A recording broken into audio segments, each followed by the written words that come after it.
I'm not one to ever really give up, but this is about as close as it gets to giving up for me. Ooh, scores were high this week. All right, well, week number 5 on the PBA Tour here in Fort Wayne, Indiana. Unsuccessful. But before we get started with the video, be sure you guys subscribe to this channel if you haven't already. Subscribe to the Vitamin D Tang channel, link is in the description below. If you guys want to see the vlog, make sense of what I'm talking about. Actually, this is basically all the vlogs wrapped up into one recap video, so I would still appreciate if you guys go over there and sub, because at 20,000 subs, we're gonna give away a bowling ball. Every 10,000 subs, we give away a bowling ball. But, all right, let's start with the beginning of the week. We had practice session on day 1. I only bowled on 1 pair. I felt like urethane was gonna be the play, which it ended up being the play. A lot of games for some. Concept kind of had a chance, but it wasn't fantastic because the reactive balls kind of looked good pretty quick for majority, not all. I felt like the low differential balls, the smaller cores were gonna be good. So I drilled an IQ Tour. It was the only ball I drilled all week. Day 1, block 1, did the red ball. Had about 60 over after 3. And then I went straight to the IQ Tour. It ended up being a little too quick, but I ended the block 55 over. So I went -6, I think, the last 3 games at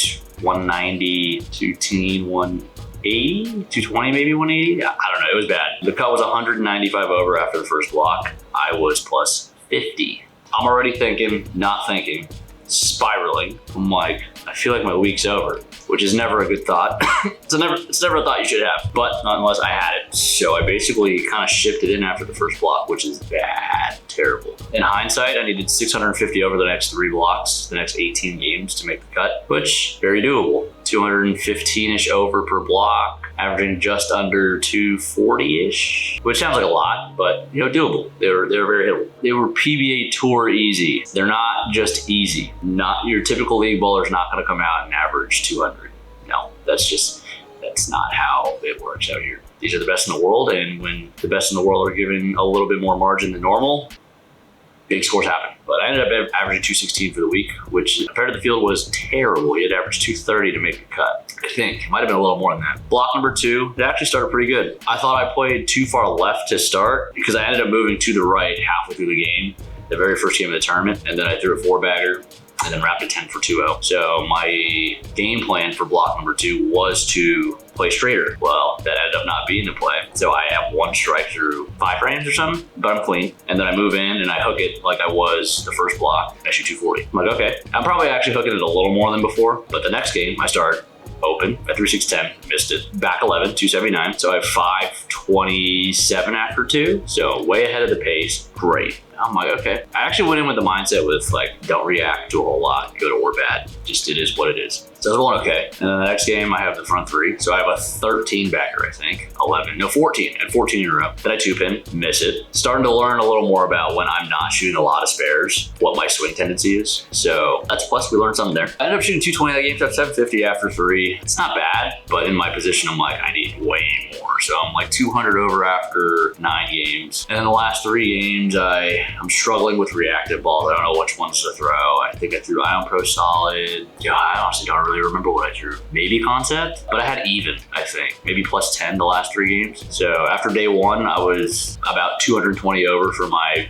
games 1 through 3. And I was about even for my games 4 through 6. Which has been the dead opposite the entire season. You know, I've been struggling on the fresh to see the picture clear and just commit to a shot. And then, you know, as the block progresses and they open up, I'm obviously bowling 2-handed now. I'm a little bit better at hooking it. I strike a little more hooking it. Yeah, I thought all of my eggs were in the first 3 games, and I had to figure out the back half. So going into the next day, same thing, the urethane ball. It was actually a little worse, much worse. At 50 over again, that block. I threw a bunch of different reactive balls this time. Gosh, we bowled so many blocks. I can't remember what bowling balls I threw when. I think I threw Concept for sure after the urethane. I just started trying a lot of different reactive balls. I tasted the rainbow. I threw them all. I threw a lot of different balls. That's how you know you don't have it. They're easy. Anyone can throw whatever balls they want in their striking, but if you're throwing everything and you can't strike, you're not matching up. You're very uncomfortable. Just all the things. Mentally, you're probably not great. Mentally, I was very bad. Physically, it looked better than it felt, so I'm very happy about that. There's nothing that visually looks super off, so it's just little things. I think it's definitely, I mean, you guys watch and go, oh, your mental game is terrible. Oh, your attitude is awful. Yeah, I accept it. The only thing we do is try to be better for the next week. It's very easy to spiral like that when things get difficult very quickly. So this is actually the first week where I feel like it's actually been bad. Because week 1 was pretty good. I felt physically and mentally really good. Had a decent result, 22nd. Week number 2, I was sick. So that's, I think my body was compensating for some things, which kind of put us in a bad spot. We started doing some things that we should have been doing. And then the US Open was the US Open. I was still coming off of being sick. Yeah, you guys, if you guys know, you know. And then last week was okay.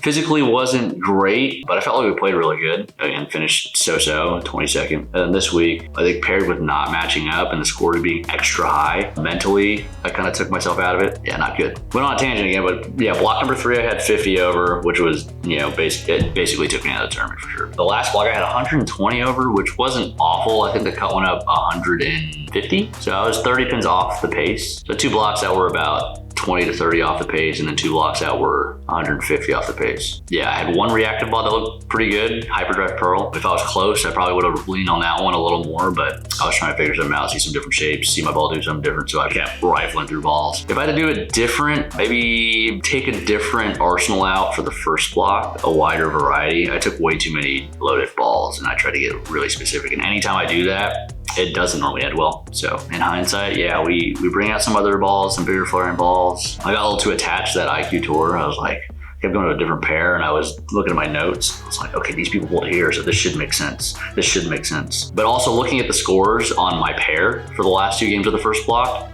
none of us bowled good. I was the second high with like -5, which is really bad. And 2 of the guys that were on my pair made the cut. So considering they were also minus for the 2 games, I don't think the lanes we hit were very good. But yeah, there's probably gonna be the, oh yeah, you guys are professional, you should be able to overcome. If you give a professional a good pair and then another professional a bad pair, which one's gonna score higher? You tell me. Mentally, it was not good. That needs to change. There was a lot of just shipping it in. After the first block, I'm like, I just want to go home. That's never a good thing. So I'd rather it happen now at an event like this than at a bigger one, especially something like the World Series. So it'll be a nice reminder for me to not do this again. Try to think more positively. I'm not one to ever really give up, but this is about as close as it gets to giving up for me. So I'm not proud of that. What else would I do different? Drill. You know, I always say, on tour, if you ain't drilling, you ain't trying. I drilled 1 ball.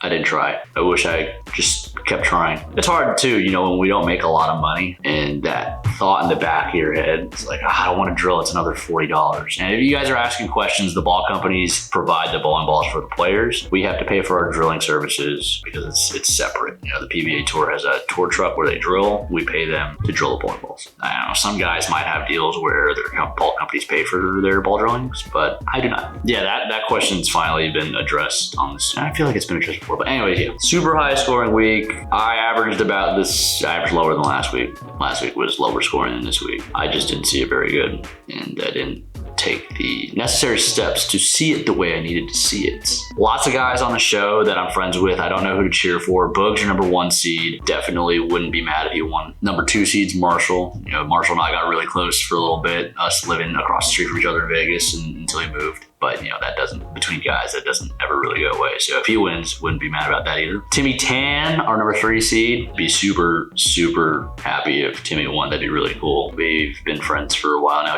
He's from Malaysia, bowls for Team Malaysia, and just got to become good friends with him over the years, just bowling international events. It's pretty cool to see him do what he did to get to where he is in this event. And then 4 seed Ryan Barnes. It'd be really cool to see him win. He's gonna win at some point. I think he's the best player without a title for sure, but it's gonna happen sooner than later. I would not be surprised if it was this one. And EJ's number 5, unfortunately. You know, EJ wins all the time. He kicks our asses all the time. So I want any of the first 4 seeds to win, if I'm gonna be honest. I got nothing against EJ, but I'm pretty cool with the rest of the guys that are on the show. So yeah, if you guys made it this far, I appreciate it. Tough week, but we go through it. You know, you see some of the guys on TV all the time.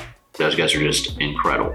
EJ, Simo, Belmo has been struggling a little bit, but his struggling still top 10 in points. They're the best of the best. And I think Forget that sometimes. We're gonna move on. We got the Masters next. We still got a couple days to regroup, refocus. We're still in high spirits, Still a better start to the season than in the past few years. Being hurt and then just switching styles at the beginning of the season. I've been through a lot that a lot of people don't know, people don't understand. And then the behind the scenes stuff, also people don't really understand or have a full story, but that's okay. I appreciate you guys, those that support, even those that don't support. Thanks for commenting on the videos. The engagement still helps the channel. So love it or hate it. Thanks. See you in the next one.